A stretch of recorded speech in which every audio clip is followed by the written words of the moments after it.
Carta aos Hebreus, capítulo 10. Carta aos Hebreus, capítulo 10. Nós estamos na introdução do quarto bloco, cujo título é A Confissão da Esperança. Esse bloco vai do versículo 19 ao 39. E nós estamos nessa noite... Essa noite estamos no versículo 25. Pela manhã vimos o versículo 24.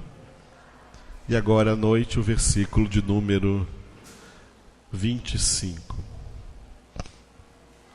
Glória a Deus. Aleluia. Então abra sua Bíblia em Hebreus, capítulo 10, versículo 25. Aonde nós recebemos de Deus, na sua palavra, esta importante exortação. Não deixemos de congregar-nos, como é costume de alguns. Antes, façamos admoestações, e tanto mais quanto vedes que o dia se aproxima. Leiam vocês.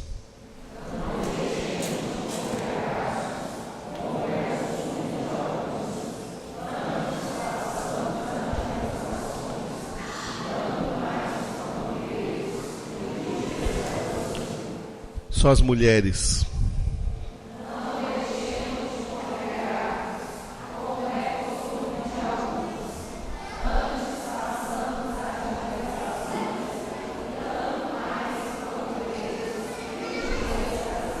Agora os homens.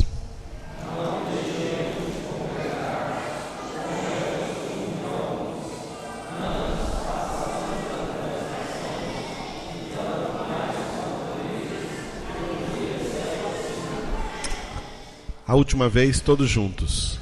Não deixemos de congregar-nos, como é costume de alguns. Antes, façamos admoestações, e tanto mais quanto vedes que o dia se aproxima. Aleluia. A palavra dia está com letra maiúscula na sua Bíblia. Por que essa palavra dia está com letra maiúscula? Porque este dia é o dia da volta do Senhor Jesus. O dia da volta de Jesus se aproxima. Aleluia. O dia da volta de Jesus se aproxima. Como sabemos disso? Sabemos disso pela palavra, sabemos disso pelo Espírito Santo, sabemos disso pela história, pelos sinais, pelas coisas que estão acontecendo hoje no mundo. Tudo sinaliza para a proximidade da volta de Cristo Jesus. E nós podemos com certeza dizer: o Rei está voltando. Aleluia. E o apóstolo Pedro disse na sua segunda epístola, no capítulo 3, que se nós sabemos que todo esse mundo vai ser desfeito por ocasião da vinda de Jesus, que nós devemos ser tais como aqueles que vão morar no céu e não ser destruídos junto com esse mundo. Porque passará os céus e a terra, mas as minhas palavras jamais passarão. Aleluia. Jesus está voltando. Cada dia novo que chega, é um dia mais próximo da volta de Cristo Jesus. E se alguém morrer antes do dia da volta do Senhor Jesus, o dia da sua morte foi o dia que ele veio para você. Portanto, nós temos que estar preparados para a primeira que vier dessas duas datas. porque cada uma delas será decidida e definitiva nas nossas vidas. Devemos estar preparados para o dia da vinda do Senhor, mesmo que a nossa morte venha antes. Se a nossa morte vier antes do dia do Senhor e nós formos apanhados em preparação, aleluia, glória a Deus.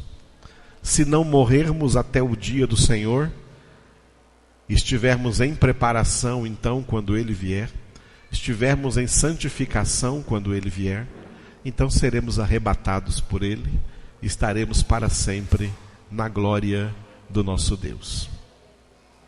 O dia se aproxima. Por isso que o tema principal que nós estamos meditando agora, nesta segunda parte da carta aos Hebreus, nesse quarto bloco, é a perseverança. Porque Jesus condicionou a salvação à perseverança. E eu quero dizer claramente para vocês, amados, não se deixem iludir, não fiquem enganados. Nem todo mundo que se diz crente, nem todo mundo que se diz cristão, ou nem todo mundo que uma hora dessa, num domingo à noite, assim, 8 horas da noite, estão aí dentro de congregações, de igrejas. Não pense que todo mundo, porque se diz cristão, porque invoca o nome do Senhor, será salvo. Não se deixe enganar. A Bíblia ensina para nós que de todo mundo que se chama povo de Deus, um remanescente é que será salvo. Remanescente significa um resto é que será salvo. Uma minoria é que será salvo. Porque a maioria diz Senhor, Senhor, a maioria invoca o nome do Senhor, mas no dia a dia de suas vidas não fazem a vontade de Deus. A maioria escutam pregações, escutam a palavra de Deus e até leem a palavra de Deus, mas não praticam essa palavra. E Jesus diz: aquele que ouve estas minhas palavras, que são palavras de salvação, mas não as praticam, é semelhante ao homem insensato que edificou a sua casa sobre a areia, e grande será a sua ruína. Acreditem quando eu digo para vocês que essa é a maioria dos crentes.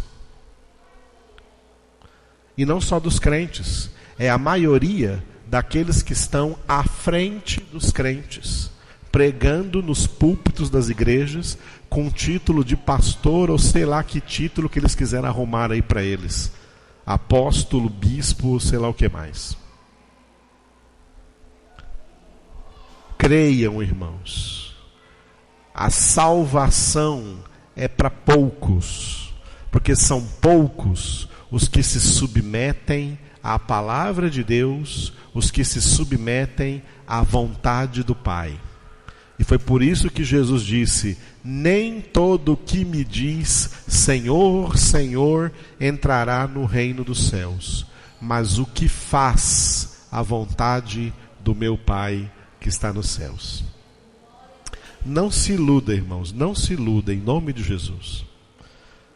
Eu, desde 2002, sou um pastor diferente do que eu era antes de 2002. De 2002 para cá, eu trabalho para edificar as vidas das pessoas que vão morar no céu.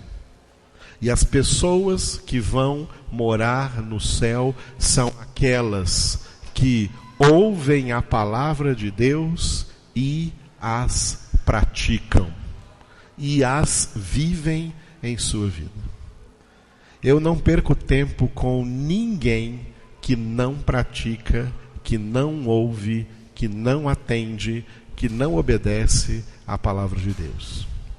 Antes, eu era um pastor que vivia tentando convencer as pessoas a obedecerem a Deus. Vivia correndo atrás das pessoas, pondo a mão na cabeça delas para se ver se elas iam obedecer a Deus. Aí Deus falou comigo: isso aí é força e poder. A minha obra não é por força nem por poder, mas pelo meu Espírito, diz o Senhor. Se o Espírito Santo está dentro de você, não precisa de ninguém correndo atrás de você, porque o Espírito de Deus opera dentro de você o querer e o efetuar segundo a vontade de Deus. Eu confio que o Espírito Santo de Deus faz isso no remanescente fiel, naqueles que verdadeiramente vão morar no céu. Os outros que não vão, se o Espírito de Deus não os está guiando, não serei eu e mais ninguém que os poderá convencer, que os poderá guiar. Se o Espírito de Deus habita em você, esse é o ministério do Espírito Santo, conforme disse Jesus em João, capítulo 16, versículo 13. Ele, o Espírito da verdade, vos guiará a toda a verdade. Aleluia, amados. E Jesus é a verdade. Jesus disse: eu sou o caminho e a verdade e a vida. Ninguém vem ao Pai senão por mim. Jesus é a verdade. Jesus é a verdade. As igrejas estão criando nas últimas décadas uma espécie de sistema religioso, como era antigamente, desde muito antigamente já, o sistema religioso do catolicismo. No sistema religioso do catolicismo, eles já falavam, os católicos já diziam assim há muito tempo, né? E isso é conhecido no meio dos católicos. Se você conhece pessoas católicas, você pode perguntar para elas para ver se não é verdade. Que existem católicos praticantes e católicos não praticantes. As pessoas falam assim: eu sou católico, mas eu não sou praticante. E tem outros que falam que são católicos e são praticantes. Isso nunca existiu no meio protestante desde do ano de 1517, o ano da Reforma Protestante. O ano que vem estaremos completando 500 anos de Reforma Protestante. Essa mesma coisa do catolicismo não existia no meio protestante. Nas igrejas protestantes só existiam pessoas verdadeiramente convertidas. Quem era crente, quem não era crente, não era crente. E quem era crente, conhecedor de Bíblia, conhecedor da palavra de Deus e praticante dessa palavra. E por isso eles eram rejeitados no mundo. De algumas décadas para cá, os protestantes começaram a ser mais aceitos no mundo, até aparecem na televisão hoje em dia. Começaram a ser mais aceitos no mundo, porque mudou a cara das igrejas protestantes. Agora as igrejas protestantes estão semelhantes às igrejas católicas. Existem crentes praticantes e crentes não praticantes. E muitos crentes não praticantes. Crentes que pensam que por dizer que tem uma religião crente ou evangélica, pensam que vão para o céu. Olha aqui o dedinho, ó. Não, senhores. Não, senhoras. Ninguém burla a palavra de Deus. Quem vai para o céu é quem ouve a palavra de Deus e a pratica. Quem não pratica a palavra de Deus pode ser pastor, pode ser crente, pode ter o nome no rol de membros de qualquer igreja evangélica na face da terra, pode se identificar como igreja, eu sou a igreja fulana de tal. Não tem céu não. O céu é para quem é filho de Deus, e só é filho de Deus quem é obediente a Deus como o seu Filho Jesus, que foi obediente ao Pai até a morte e morte de cruz. Diga essa frase: o céu é para os obedientes. Agora coloque um advérbio aí dentro. O céu é exclusivamente para os obedientes.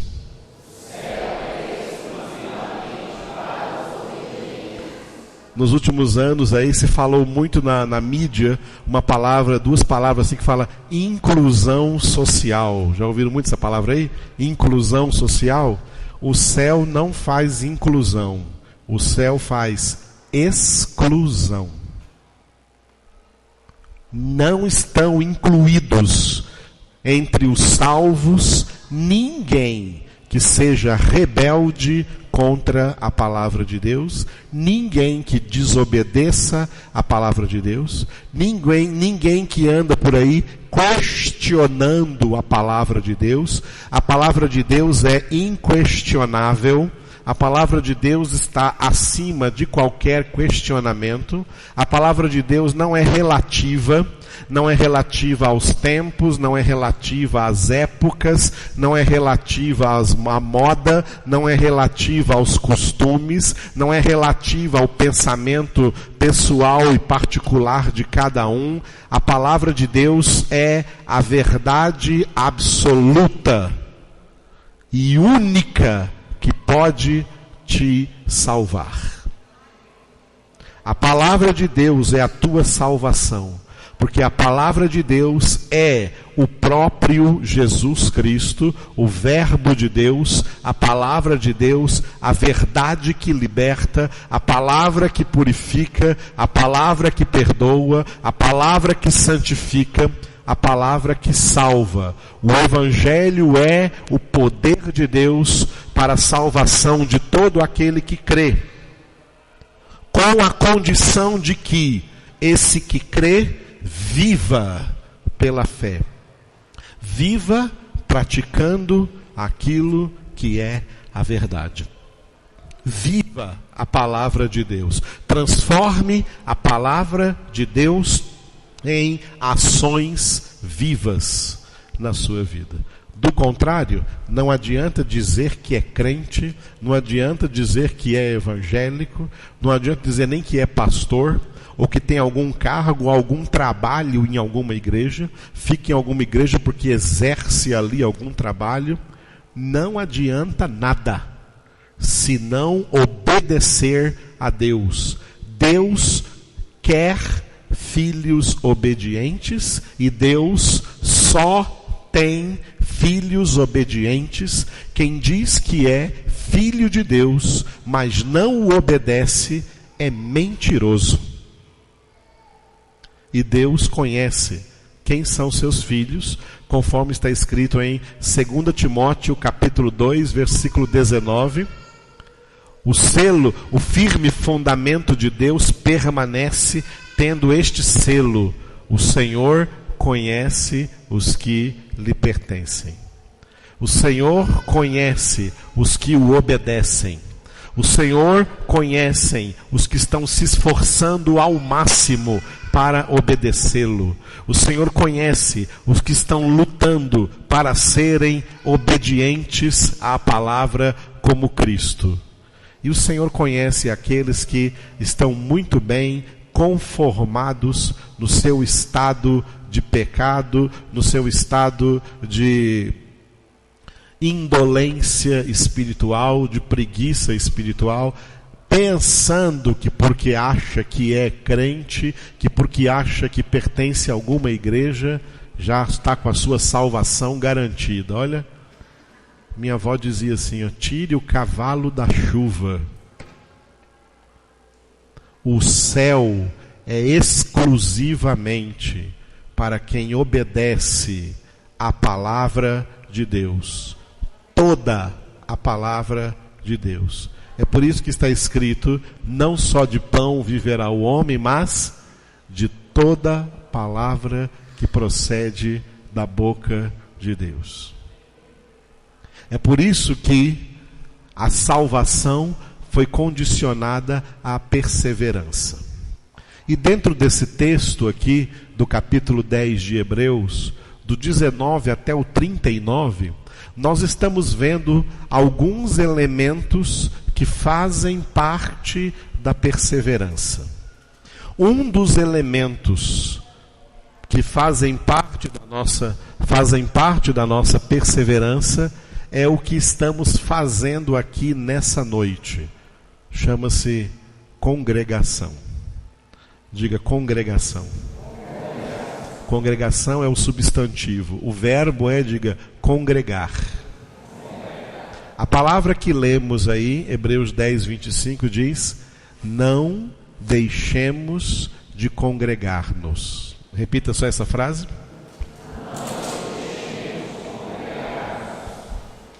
Não deixemos de congregar-nos. E diz como é costume de alguns. Alguns aqui não significa poucas pessoas. Alguns aqui significa muita gente. Muita gente está deixando de congregar. Eu escuto muita gente falando assim: eu vou viver a minha fé sozinho lá na minha casa. Não vou frequentar nenhuma igreja. Não vou frequentar nenhuma congregação. Eu vou ficar sozinho, eu lá na minha casa. A pessoa que faz isso, ela já está, só por esse simples ato, sendo desobediente à palavra de Deus. Quem fica sozinho lá em sua casa, dizendo que não, achando que não precisa congregar, achando que não deve congregar, porque não gosta de congregar, porque tem preguiça de congregar, ou seja lá qual for o motivo que ela queira numerar de A até Z. Quem deixa de congregar já está desobedecendo a palavra de Deus, porque a congregação é um mandamento, é uma ordem de Deus que diz, isso aqui é palavra de Deus, não deixemos de congregar-nos. Quem deixa de congregar, peca, e o salário do pecado é a morte. Na sua casa, você tem que orar. Na sua casa, você tem, como Jesus disse em Mateus capítulo 6, você tem que entrar no seu quarto, fechar a sua porta e orar ao Pai em secreto. Você tem que ter a sua oração pessoal na sua casa. Na sua casa, você tem que ter a oração com a família. Juntar os filhos, como está escrito em Deuteronômio, capítulo 6, e assentado em tua casa, falar, ler e pregar e instruir os seus filhos com a palavra de Deus. E isso é na sua casa. Mas a congregação é um outro ambiente específico, é onde Jesus declarou em Mateus capítulo 18: onde 2 ou 3 estiverem reunidos em meu nome, eu estou aí no meio deles. A congregação é necessária para a nossa perseverança. Quem não congrega, esfria. Repita essa frase.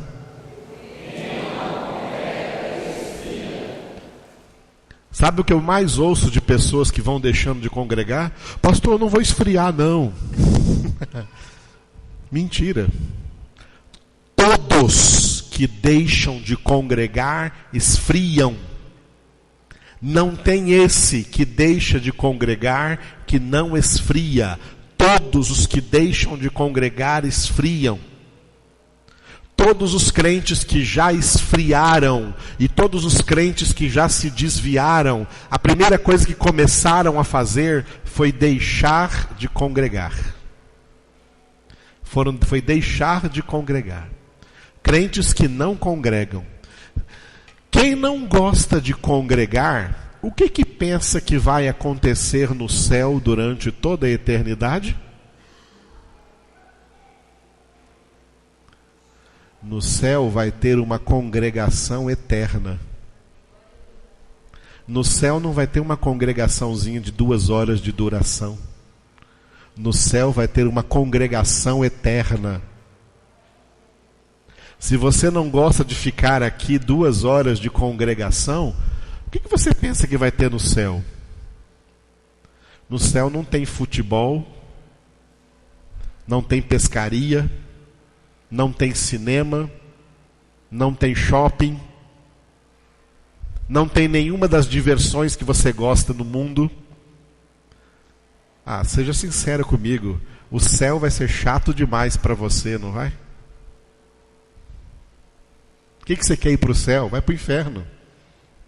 O céu vai ser chato demais para você. O céu não vai ter nada disso que você gosta no mundo e que gosta tanto que até tira você da congregação por causa dessas coisas. O céu vai ser uma eterna congregação. Uma eterna congregação.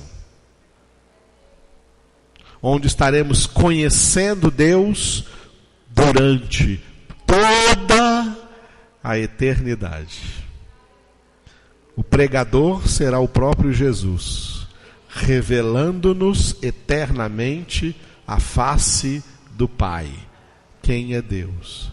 A vida eterna é esta, que te conheçam a ti, um só Deus verdadeiro, e a Cristo Jesus a quem enviaste. O céu é só para quem ama a Deus, para quem obedece a Deus, porque quem ama a Deus, ama a palavra de Deus, ama a oração, ama a congregação. Essas coisas para eles não são sacrifícios. Essas coisas para quem é de Deus não são coisas difíceis. Estou fazendo um sacrifício. Não, essas coisas para quem ama a Deus é um prazer. Para quem ama a Deus, orar não é um sacrifício, é um prazer.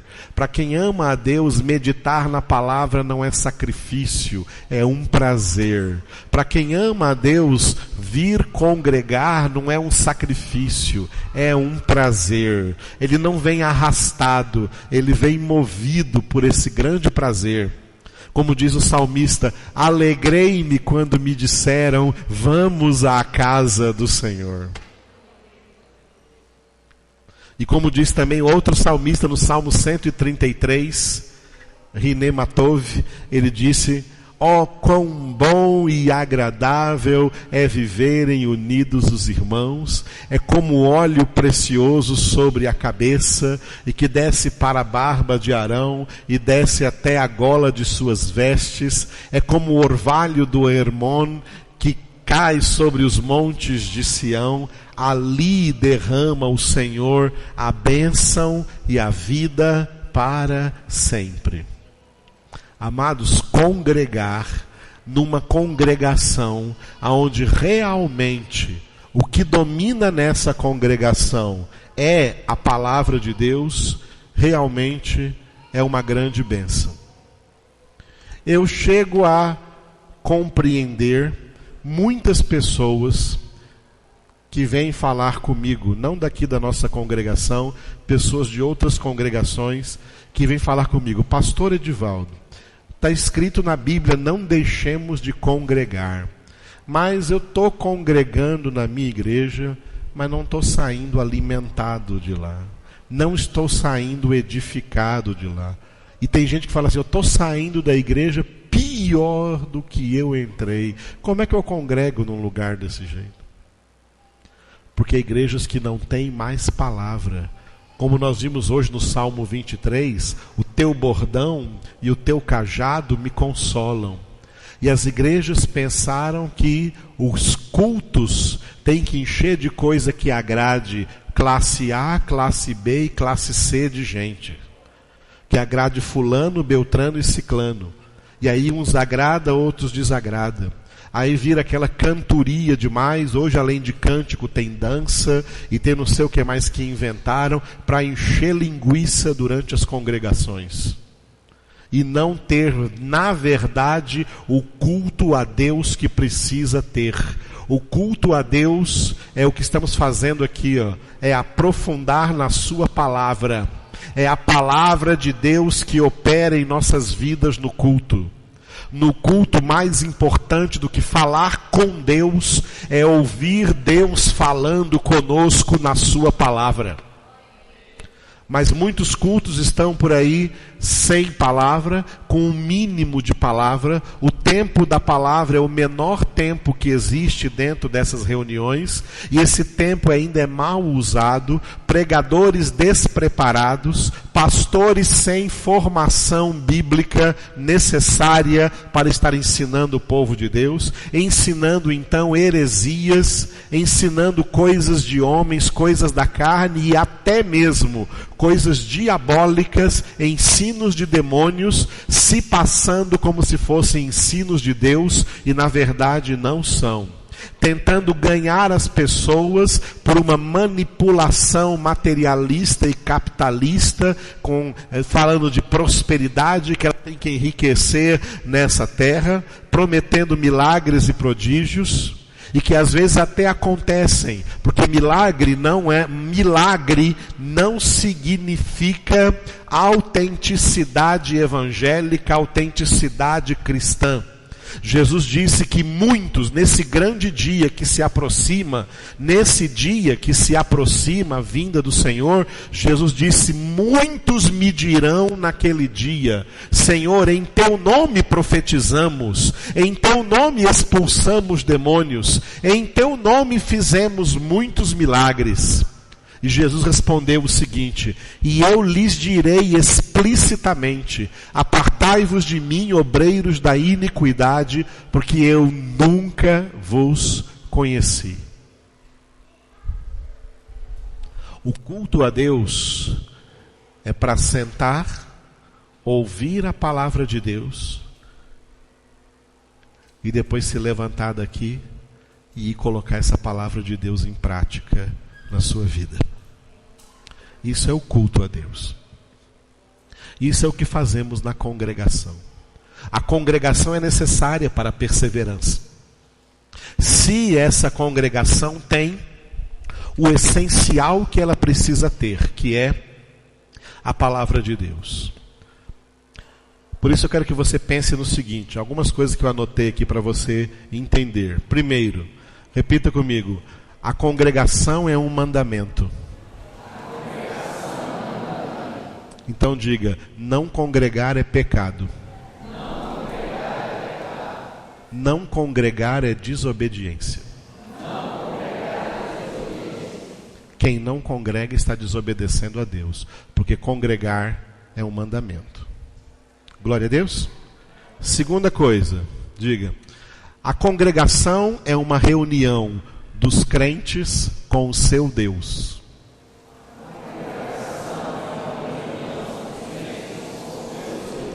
Ela foi ensinada por Jesus nesse versículo que eu já citei para vocês e que você encontra em Mateus 18. Onde 2 ou 3 estão reunidos em meu nome, eu estou aí no meio deles. Estamos reunidos aqui com o nosso Deus. Ele está aqui. E sabe quem é Ele? Ele é a palavra que você está ouvindo. No princípio era o Verbo, e o Verbo estava com Deus, e o Verbo era Deus. Deus é a sua palavra.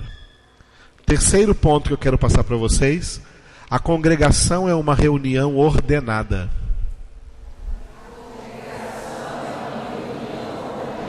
Sabe o que significa ordenada? A Bíblia diz que Deus é um Deus de ordem e decência.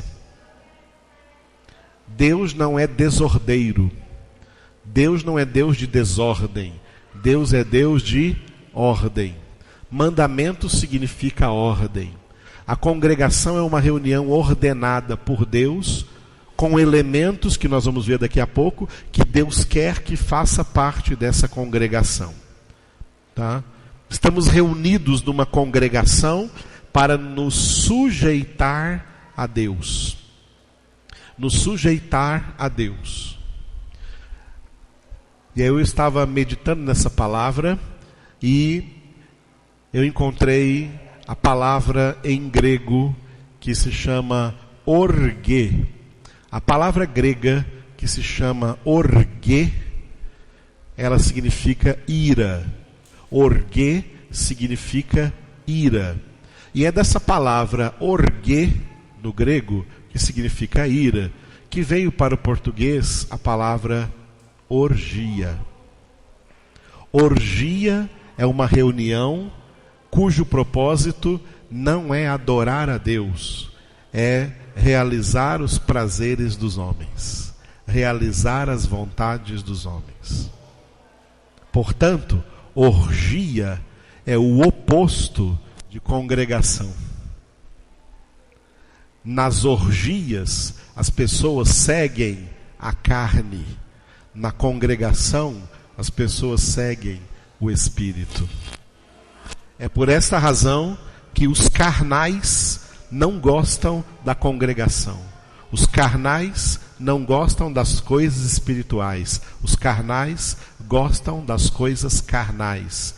Então ele gosta das orgias.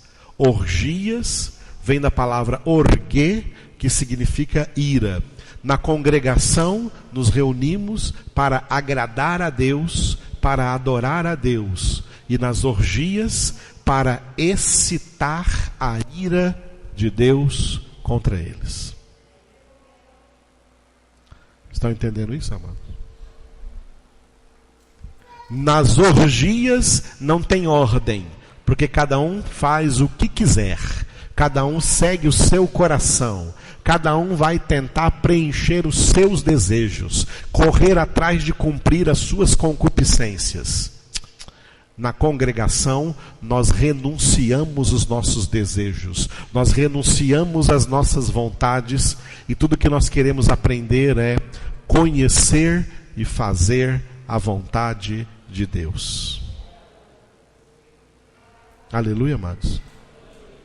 Por isso, o culto congregacional é a celebração da palavra vivida.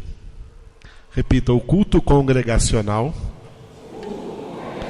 é a celebração da palavra vivida. Quem vive a palavra de Deus... Já acabou, irmão. Então, quem vive a palavra de Deus vem se reunir para celebrá-la na congregação. Aleluia. Alguns irmãos estiveram comigo numa igreja algumas semanas atrás, onde eu preguei ali o Salmo 100. Eu quero que você abra no Salmo 100 e nós vamos ver aqui 2 versículos interessantes dentro aqui do Salmo 100. Aleluia. O versículo 2 e o versículo 3. Esses 2 versículos resumem as coisas que ordenadamente devem acontecer numa congregação. Você pode ver que é isso que fazemos aqui. O versículo 2 diz assim: servi ao Senhor com alegria, apresentai-vos diante dele com cântico. Leiam.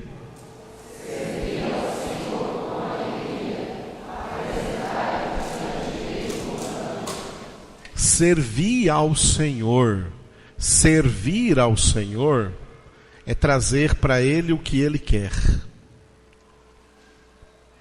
Por isso que em inglês a palavra culto, o culto nas igrejas, são chamadas de service. Serviço. É um serviço. Nós viemos aqui prestar um serviço. Servir a Deus com a nossa adoração. Tá? Servir a Deus com o resultado da nossa vida, na qual nós estamos vivendo a palavra de Deus. Nos reunimos aqui para celebrar essa palavra, né? Então, primeira coisa que deve ter na congregação é, repita a primeira frase: servir ao Senhor com alegria. Aleluia. Tiago diz assim, está alguém alegre? Cante louvores. É o que nós cantamos aqui agora. Mas está alguém triste por algum motivo? Então ore primeiro, ore ao Senhor, lance os seus motivos de tristeza diante do Senhor. Está alguém ansioso? Ore primeiro ao Senhor, lançando sobre Ele as suas ansiedades, porque Ele tem cuidado de você, e a paz de Deus, que excede todo entendimento, guardará seus corações e suas mentes em Cristo Jesus. Aleluia? Porque Deus quer um povo alegre, que o sirva com alegria. Servir ao Senhor com alegria também significa, eu estou aqui de todo o meu coração, eu não estou aqui como que por obrigação, eu não estou aqui como por um peso, eu não estou aqui esperando, esse pastor fala demais, eu estou esperando a hora acabar, que eu preciso ver o Fantástico. Entendeu? Não, estou aqui com alegria, com tanta alegria que eu poderia passar a noite aqui inteira na presença do Senhor. É isso que o Senhor quer, servir ao Senhor com alegria. Porque quem não se alegra no Senhor, quem não se alegra nas coisas do Senhor, prova com isso que não é dele e não tem o Espírito dele dentro do seu coração. Porque quem tem o Espírito de Deus, uma das características do fruto do Espírito é a alegria que nós temos no Senhor, alegria de estar na sua presença. Aleluia. E como nos apresentamos diante dele? Segunda parte do versículo 2, diga: apresentai-vos diante dele com cântico. Aleluia. É por isso que nós cantamos, apresentamos diante dele com cânticos. Infelizmente hoje nas igrejas, as músicas têm se transformado numa espécie de show, onde os músicos querem dar um show de performance musical, um show de voz e não sei o que mais, para todo mundo achar bonito, ó como canta bem, ó como toca bem, ó que música maravilhosa. Esse culto está desviado. Eles estão adorando os músicos, eles estão adorando as músicas, eles estão adorando o som e não estão adorando a Deus. O cântico não visa a adoração do cântico, o cântico visa a adoração de Deus. É para todos cantarem juntos e adorarem o Senhor. Eu vou pregar em igrejas por aí, em que antes de pregar, o pastor fica dando oportunidade para alguém ir lá cantar. E fica todo mundo assim, olhando a pessoa cantar. Aí a pessoa cantou, parabéns. Aplaudem a pessoa. Não é esse cântico não, amados. Música na congregação não é para fazer show de música, não. Tá? Não é para fazer The Voice, show de música, orquestra, e dizer, vamos apresentar aqui, fazer uma grande performance musical. Não, senhor. Não, senhor. Nós estamos aqui apenas para dar um tom de uma canção, colocando a letra ali. As letras aqui são escolhidas, porque tem muitas músicas aí com letras erradas. Às vezes quando a música é bonita, tem uma letra errada, eu mudo essa letra e coloco a letra certa. E a gente canta essa letra certa de acordo com a palavra de Deus, para juntos obedecermos a palavra de Deus, que diz o seguinte, dentro da ordem da congregação, repita mais uma vez, apresentai-vos diante dele com cântico. Aleluia, amados. Faz parte da nossa celebração. Agora o versículo 3 é o que estamos fazendo agora. O versículo 2 é o que fizemos antes, aqui, desde as 7 horas. O versículo 3 é o que estamos fazendo agora. Sabei que o Senhor é Deus, foi Ele quem nos fez, e dele somos seu povo e rebanho do seu pastoreio. Repitam. Sabei que o Senhor é Deus, foi Ele quem nos fez, e dele somos seu povo e rebanho do seu pastoreio. Aleluia. Esse versículo começa com o verbo saber. O verbo saber. A parte principal da congregação, que Deus ordenou na congregação, é recebermos a palavra de Deus, onde vai trazer para nós tudo o que precisamos saber acerca do nosso Deus. O que precisamos conhecer, o que precisamos aprender, o que precisamos saber acerca de Deus, saber acerca dos propósitos de Deus, o que precisamos saber acerca da vontade de Deus, o que precisamos saber acerca do plano de Deus para a nossa vida, de como Deus está agindo na humanidade, de como Deus está agindo em nossas vidas. É através da pregação da palavra que nós recebemos esse saber, que está resumido aqui em alguns itens. O primeiro item, repita: sabei que o Senhor é Deus.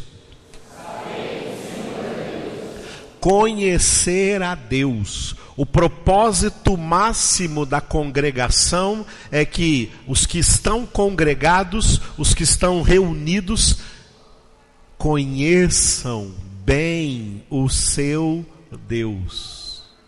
A adoração que Deus quer é fruto de conhecimento, de quem o conhece. Por isso Jesus disse em João capítulo 4, para aquela mulher samaritana, e falou assim para ela assim, vós adorais o que não conheceis, nós adoramos o que conhecemos. A adoração que Deus requer tem base no conhecimento da sua palavra. Qualquer outra adoração será fogo estranho. A adoração que não é baseada no conhecimento da sua palavra é fogo estranho, não é verdadeira adoração a Deus. A verdadeira adoração a Deus tem que ter conhecimento de Deus, tem que ser fruto do nosso conhecimento de Deus. Por isso nos sentamos aqui para ouvir a palavra de Deus e por essa palavra saber que o Senhor é Deus. Segundo item, diga assim, saber que foi Ele quem nos fez.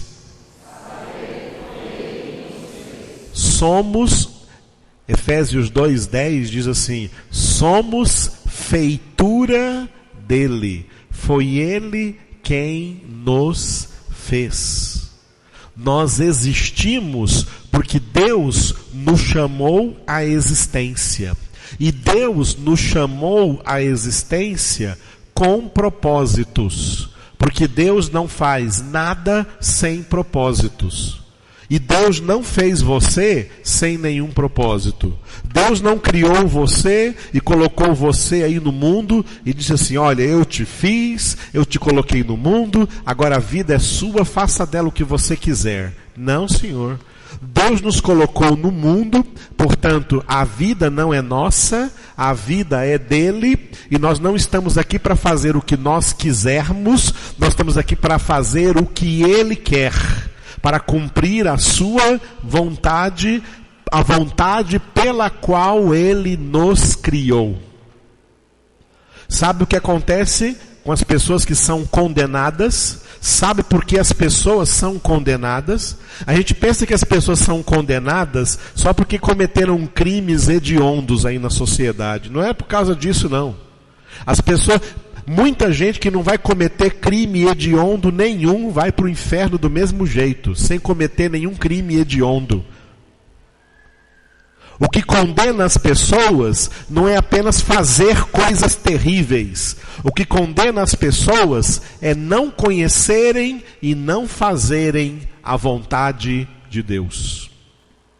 Todos os que não fazem a vontade de Deus são condenados. A salvação é para aqueles que fazem a vontade de Deus, porque sabem que só o Senhor é Deus, sabem que foi Ele quem nos fez, e Ele nos fez com propósito específico de obedecer e cumprir a sua vontade. Quem não faz a vontade de Deus, peca, e o salário do pecado é a morte. Por isso Jesus nos ensinou até a orar, dizendo, faça-se a tua vontade, para que vivamos submissos à vontade de Deus. Os que vão morar no céu são pessoas que sabem que foi o Senhor quem os fez com propósito. E esse propósito está definido no terceiro ponto aqui desse versículo 3. Leia comigo desde o 1. Diga: sabei que o Senhor é Deus. Segundo, sabei que foi Ele quem nos fez. Terceiro, sabei que dele somos. Dele somos. Sabe o que significa que dele somos? Que não somos de nós mesmos. Não pertencemos a nós mesmos. O diabo é o pai da mentira e ele engana os homens no mundo com a falsa declaração de que a vida é deles. Sabe o que o diabo diz para as pessoas? Que é isso, a vida é sua. Você tem o direito de fazer com a sua vida o que você quiser. O corpo é seu, você tem o direito de fazer com esse corpo o que você quiser. Se você quiser se encher de tatuagem, você tem direito, porque esse corpo é seu. Se você quiser se furar da cabeça à planta dos pés com piercings, você pode fazer isso porque esse corpo é seu. Isso é o que o diabo diz. A palavra de Deus diz assim, nós não somos de nós mesmos, não pertencemos a nós mesmos, nem o nosso corpo é nosso. O nosso corpo é templo do Espírito Santo de Deus. A vida não é nossa.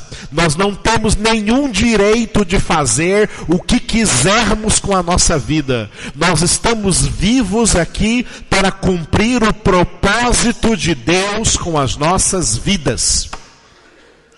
O diabo enganou o mundo e é por isso que o mundo inteiro jaz no maligno. As pessoas estão aí pensando que a vida é delas, pensando que o corpo é delas, pensando que elas são livres para fazer o que quiser. Ninguém é livre para fazer o que quiser. Essa liberdade não existe. Essa liberdade é falsa.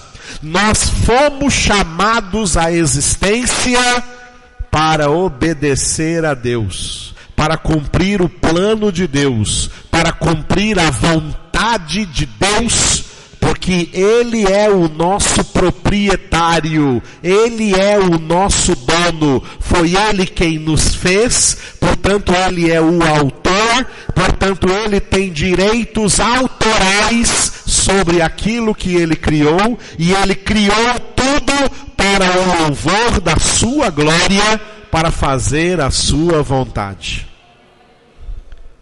É isso que nos sentamos para aprender. É isso que nos sentamos para aprender dentro da palavra de Deus. Que dele somos seu povo e rebanho do seu pastoreio. Aleluia.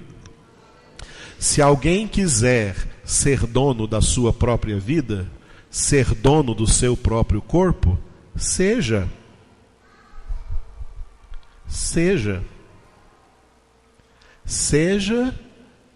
E vá para o inferno.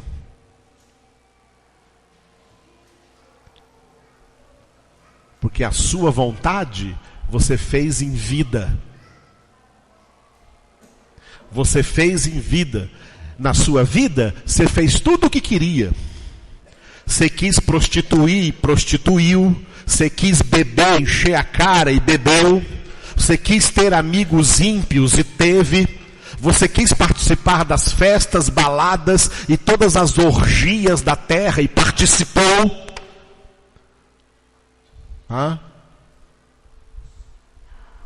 Depois não queira que eu vá lá orar no seu velório e dizer, tadinho, já foi para o céu. Não, senhor. Não, senhor. Quem na terra só fez a sua vontade, seguiu seu próprio coração, seguiu seus próprios planos, seguiu suas próprias inclinações, não existe céu para essa pessoa. Essa pessoa não é de Deus. Quem ganhar a sua vida na terra, perde na eternidade. Mas quem perder a sua vida na terra, quem renunciar aos seus prazeres terrenos, por amor de mim e do meu evangelho, ganha a sua vida na eternidade. Não foi assim que Jesus pregou? Não foi assim que Jesus ensinou? Cristãos não têm vida no mundo. Cristãos não têm vida no mundo. Eu já ouvi pessoas falando assim: eu não entendo, pastor Edivaldo, quer que a gente esteja presente em toda a congregação. Eu não posso estar presente em toda a congregação porque eu tenho vida social.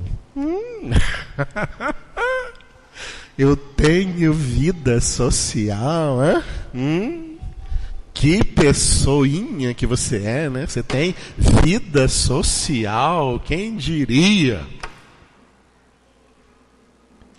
Quem é de Deus só tem vida espiritual. Foi essa vida que Jesus disse: eu vim para que tenham vida e a tenham com abundância. Quem é de Deus já largou essa sociedade. Quem é de Deus não tem sociedade com os ímpios. Quem é de Deus não tem vida social com ímpios.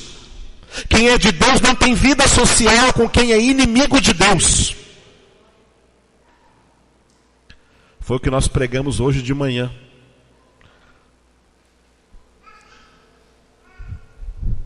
Quem é o seu melhor amigo?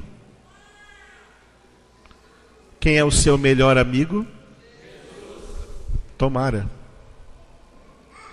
Porque se Jesus não for o seu melhor amigo, você não pertence a Ele. E Jesus disse o seguinte, João capítulo 15: vós sois meus amigos, se fazeis o que eu vos mando. E uma das coisas que Ele manda é não ter comunhão, não ter sociedade com os ímpios. Os ímpios são inimigos de Jesus. Se Jesus é o seu melhor amigo, você não tem amigos que não gostem de Jesus. Amigos que não gostam de Jesus, amigos que não amam Jesus, amigos que não obedecem Jesus, amigos que não são de Jesus, eles são inimigos dele. E se Jesus é seu amigo, essas pessoas não podem ser suas amigas. Ah, mas são pessoas tão bacanas, são pessoas tão legais, são pessoas infernais. E estão influenciando você para o inferno. Você consegue trazer algum deles aqui na congregação? Não. Mas eles conseguem levar você para os bailes deles, para os bares deles, para as festas deles, para as pescarias deles, para as orgias deles. Eles conseguem levar você, mas você não consegue trazer um deles na congregação. É porque eles não são de Deus. Eles não amam Jesus. E se Jesus é o seu amigo, você não tem sociedade com eles. Será que fui claro, amados? Ou você precisa apanhar para aprender que é mais... Como isso é claro?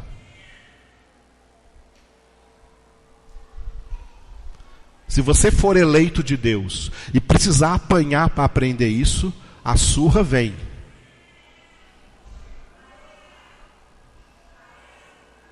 Da parte de Deus.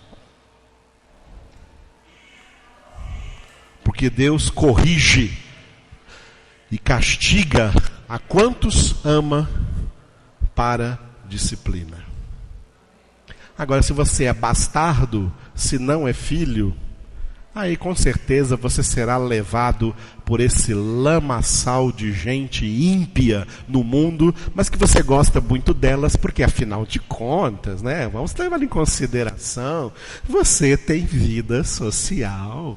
Parabéns para você, que maravilha! Você tem que se vestir bem bonitinho, né, com roupinha de marca, para ir nas suas reuniões sociais. São orgias e adorações ao diabo, onde você se senta na roda de escarnecedores. Quem é de Deus não anda no conselho dos ímpios, não se detém no caminho dos pecadores e não se assenta na roda dos escarnecedores, porque o seu prazer está na palavra do Senhor, e na sua palavra ele medita de dia e de noite. Por isso ele é como a árvore plantada junto à corrente de águas, que dá fruto na época própria, cuja folhagem nunca murcha, e tudo quanto faz prosperará. Os ímpios não são assim, eles são como a palha levada pelo vento.